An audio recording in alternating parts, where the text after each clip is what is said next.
Welcome back, I'm Dave from Chase the Summit, and today we're going to be talking about the Oura Ring 4 and how it compares to the Oura Ring Gen 3, because I've been using the Oura Ring Gen 3 for about a year now, and when they announced the Oura Ring 4, I was super excited about it, but then I wasn't so excited about it after looking at the spec sheet. In either case, today we're going to walk through all of the differences, the pros and cons, and by the end of this video, I'm hoping to answer the question whether or not the Oura Ring 4 is worth upgrading to from the Gen 3, or if you should just jump on the Oura Ring 4 if you don't have a smart ring at all. Before we get all the way into the weeds though, I do want to let you know that I did purchase this ring with my own hard-earned money. This video is not sponsored.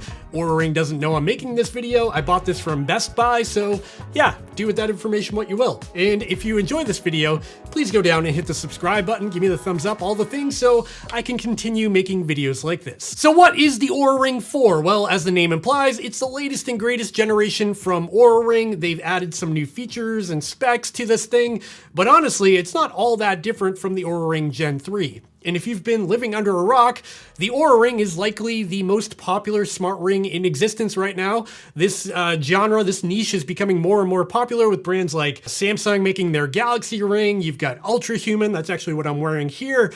You've got the RingConn, you've got the Luna Ring. There's a lot of rings out there now, but it all comes down to the Oura Ring, who really pioneered this space and kicked it off. Okay, first topic, let's talk about the price, options, and the colors available for the Oura Ring 4. This ring comes in a lot of different sizes. In fact, I think the Oura Ring 4 has the most sizes available from any smart ring on the market. It goes all the way down to a size 4, which is like a super tiny finger. And it goes all the way up to a size 15. If you are like Shaquille O'Neal or something, they got you covered there too. When it comes to pricing on the Oura Ring 4, it becomes very confusing because it really boils down to the color you choose. So if you choose the standard glossy black I have here, or the standard silver, it will be $349 here in the USA. If you bump up to the brushed silver or stealth gray, that'll cost $399. And if you want the most premium Oura Ring experience, you could get gold or rose gold, and that will cost you $499,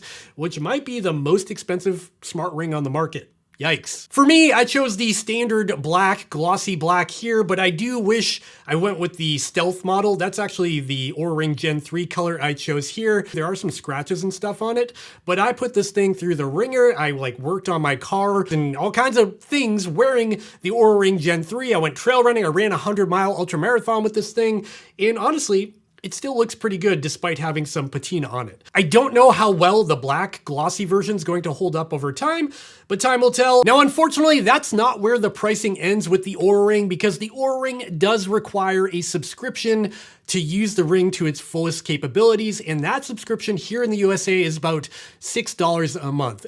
It's a very inexpensive subscription, and if you compare that to your Starbucks every day, you could probably afford it, but the fact remains, I am kind of sick of subscriptions. Now that we've talked about the pricing, let's get down to brass tacks here and talk about the actual hardware of the Oura Ring 4, and to do that, I probably have to zoom in a little bit, yikes. All right, so what I've got here is the Oura Ring 3 on the left and the Oura Ring 4 on the right, and yes, they look very similar from a distance, but there are some notable changes that Oura has implemented. First of all, the new Oura Ring 4 is fully metal all the way around, where the Oura Ring Gen 3, if you look on the inside here, there's this clear epoxy material. In fact, the material on the inside and outside of the Oura Ring 4 is titanium, which is pretty cool. And if you are someone who had an issue with maybe getting a rash or irritation from the Oura Ring Gen 3, this is probably going to be a game changer for you. I don't know if that's a thing, but it might be. Another major change on the Oura Ring 4 is how they housed the sensors. So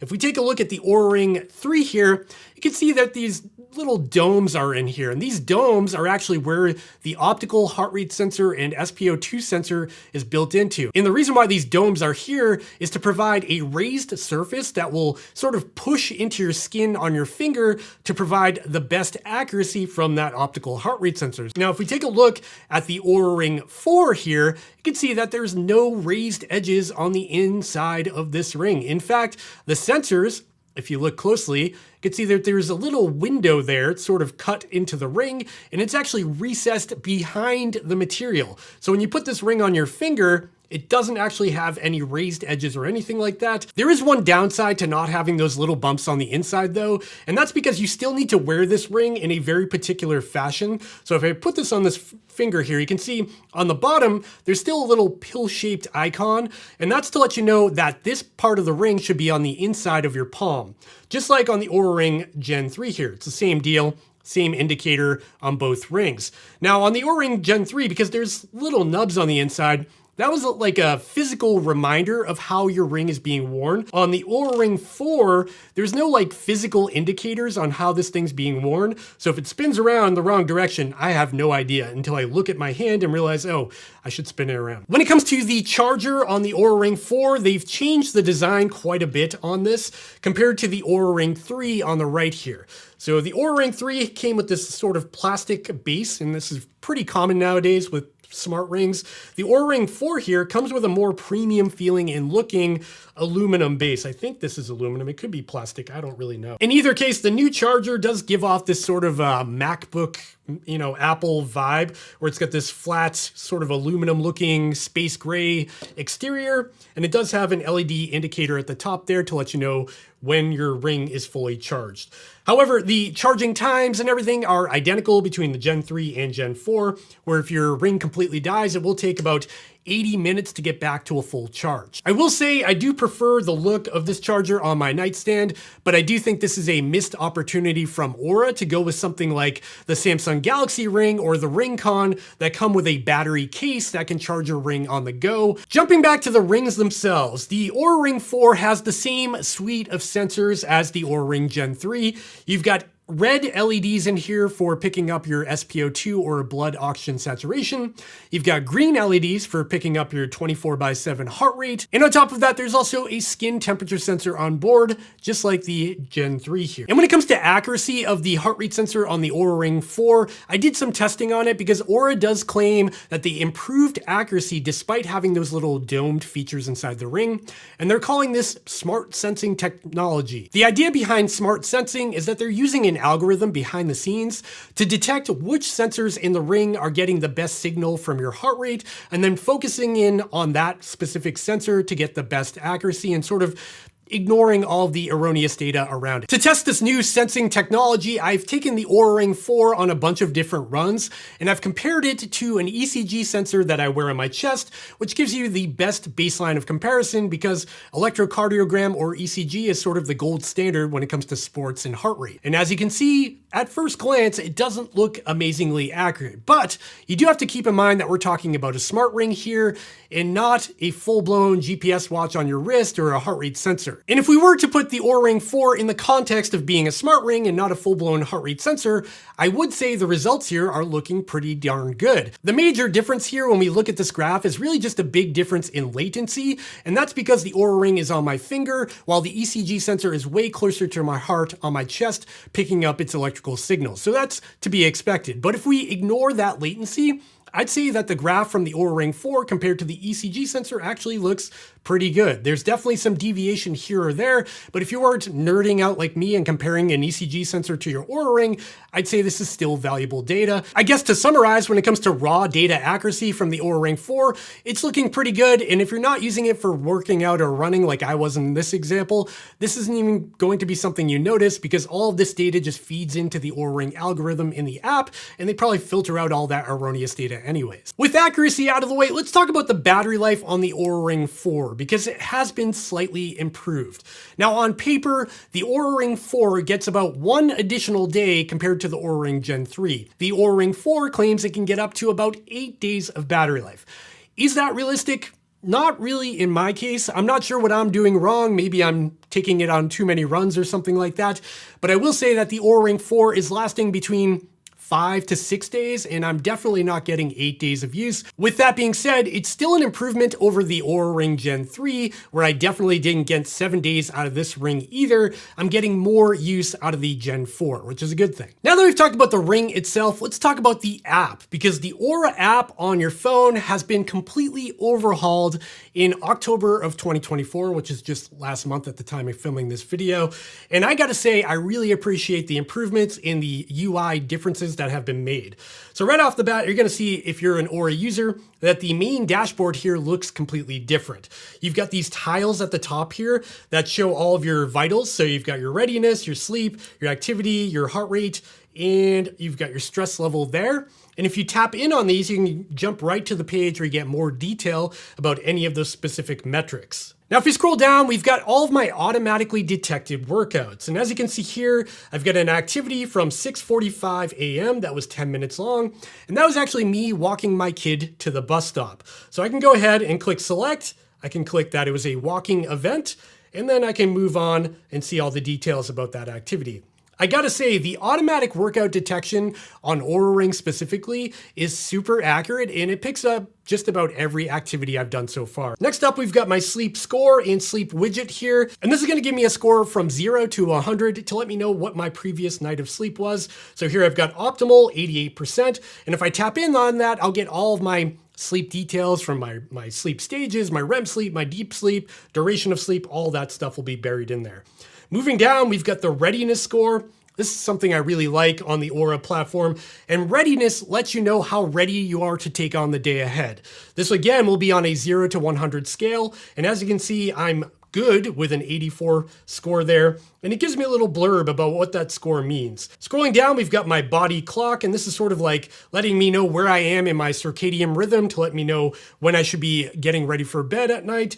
Scrolling down again, we've got a new section for timeline, and this is actually really cool. So your timeline will break down all the events of the day. That's what time you wake up, anytime you do any workouts or runs or anything like that, and you can manually add to your timeline. So if you want to add an event for meditation or add an activity, for example, you can do that and that will show up in your timeline. And then as you scroll through previous days, you'll see all of the activities or events that happened during that day. Now, jumping over to the next page here, we've got a tab called Vitals. And if I tap on that, I get all of my vitals here in a list that are expandable. So I've got my readiness score, and then I've got all of the metrics that roll up into the readiness score here.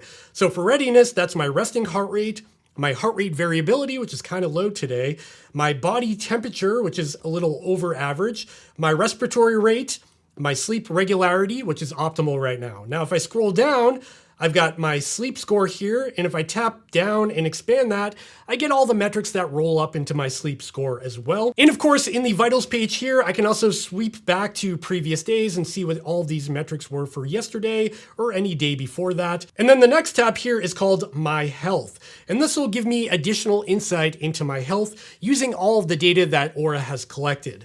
So at the top here, we've got my cardiovascular age, which tells me I'm 6.5 years younger than my actual age, which is great with a high cardio capacity. Below that, we've got my sleep regularity, which is optimal, and then my chronotype, which tells me what type of person I am when I wake up in the morning. Another thing to keep in mind is that all of these changes to the Oura app and all of this data are the same, whether or not you have an Oura Ring Gen 3 or an Oura Ring Gen 4. It doesn't matter.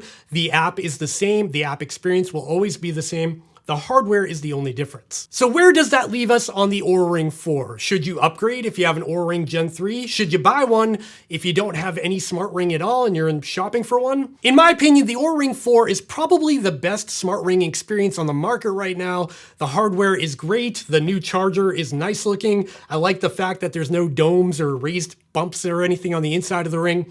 It's super light, the hardware is good, and they have a good track record with the Oura Ring Gen 3 and the Gen 2 of lasting for a very long time. But it does come at a cost, and that's where things get a little bit complicated. The ring itself is one of the most expensive rings on the market. If you opt for the gold version or the gray version, you're spending between $400 and $500 here in the USA. And then on top of that, you've got to pay $72 a year just to use the ring, which I do find a bit frustrating to have a premium price on the product plus a subscription. If you're gonna have a subscription, I would hope for a more affordable product, but that's not what happened here. With that being said, if we compare the Oura Ring 4 to some of the competition, like the Ultrahuman Ring Air I have here, I'm a big fan of the Ultrahuman Ring. And honestly, the Ultrahuman Ring itself is really good hardware. In fact, in my review of this thing, I called it my favorite smart ring because of how small and light it is. If you haven't watched the review on this yet, go check that out as well. But long story short, This ring is about $349. It doesn't really matter what color you choose. And on top of that, there's no subscription, and the app for the Ultrahuman Ring is really good. It's right up there with Oura, and they continue to add more and more features to the Ultrahuman app, despite not having a subscription. So there's that. And Ultrahuman isn't the only game in town here. There's RingConn, which is available for about $279. There's the Luna Ring, there's the Samsung Galaxy Ring, and all of them are less expensive than the Oura Ring. With that said, I still think the Oura Ring provides the best and easiest to use experience, and it is the most accessible. Here in the USA, you can go to a local Best Buy, size your finger, and buy the ring right there in the store. At the end of the day, this is gonna boil down to two different camps. The first camp is going to be people who have an Oura Ring Gen 3, and they're wondering whether or not they should upgrade to the Gen 4. In my opinion, no. If you already have an Oura Ring 3, you don't care about the little bumps on the inside of the ring, you're still getting decent battery life, and you don't care about the plastic charging cradle, there isn't a whole lot of incentive to get rid of your ring and upgrade to the 4. There's really not a huge difference between the two, even when it boils down to accuracy. Jumping over to the other camp, if you're in the market for a smart ring and you want the best experience possible and you don't really care about the price, I would say definitely take a look at the Oura Ring 4. The price isn't much more than the Gen 3, the accuracy might be a slightly better experience, and you do get slightly more battery life, so if you're in the market for an Oura Ring, this is the one to get. Now, if you are on a budget, I'd still think there's a lot of other options out there that are both less expensive and don't have a subscription. But that's just my opinion, and I'm just some guy on YouTube. Now's the point of the video where I want to hear from you. Drop down in the comments down below and let me know what you think of the Oura Ring 4. Are you gonna run out and buy one? Do you already have a Gen 3? Are you thinking about selling it and switching to the Gen 4? Or are you just gonna go for something like the Ultrahuman Ring Air? Let me know in the comments down below. I would love to hear from you. And then after you're done commenting, also drop down and make sure you give me a thumbs up and subscribe to the channel down below because that really helps me out. And then after you do that, also check out the links in the description down below where you can run over and pick up your very own Oura Ring 4, Oura Ring Gen 3, Ultrahuman Ring Air, RingConn. I'll have them all listed down below. All right, friends, that's all I've got for this one. I hope you enjoyed it, and I'll see you next time. Bye.